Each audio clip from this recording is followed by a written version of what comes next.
The year is 1989, and the world is changing. The Berlin Wall has fallen, Japan's economy has crashed, and the New Zealand Regional Council has decided to redraw some boundaries. One measure they make is to transfer the small town of Whangamomona from the Taranaki province to Manawatu Wanganui. The Whangamomona locals, however, are not impressed, and declare themselves the Republic of Whangamomona. Of course, the nebulous autonomous populace needed a president, and thus began the tradition of the Republic Day, being held once a year to elect a new president. Thus began what is potentially the most absurd presidential history of any state. Ian Jestrup was the first elected president and served 10 years, despite not even knowing that he was on the ballot. Billy Gumboot the Goat won the 1999 election with little contest, which is particularly impressive considering how he was, you know, a goat. Although there are speculations that he ate his opponent's ballots in order to win. Ty the Poodle was next, although after an attack by a mastiff, speculated as being an assassination attempt, he was left too shaken to serve, and his owners saw out his term. Next up, and following for a close election between former President Jestrup and a cross-dresser named Miriam, came Myrtle the Turtle, who was a human, and presided over 10 peaceful years, save for an attempted coup in 2013 by an invader known only as the Czech.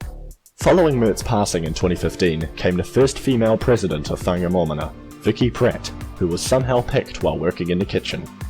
Local grandfather John Herlihy served as president from 2017 onwards, fighting off increasingly ridiculous competition over each Republic Day.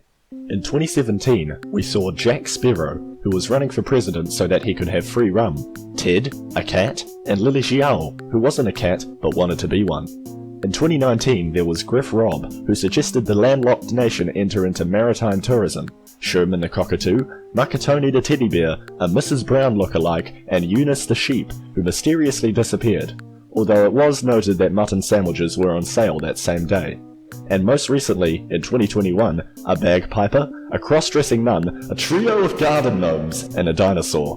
With Herlihy once again taking the lead with his hefty promises of buying everyone a beer and growing a hedge around the border. While Whangamomona's elections may be reaching new heights, its population certainly isn't, decreasing by 25% within the last 15 years to a mere 126 individuals. In spite of that, the biennial Republic Day provides an exciting energy to this tiny nation as the otherwise quiet streets bustle with hundreds of tourists. So when this COVID stuff blows over, come around to Whangamomona for the next election in 2023, buy your free $1 passport stamp, and cast your vote. They have no limits on the amount of ballots per person, so you can cast a friggin' worm as president if you have enough paper. Enjoy their world famous hotel, revel in the wildlife, go across the bridge to somewhere, there's so much to do. That's about it for the spin-off. Feel free to comment your opinion on this video and if you like it or whatnot.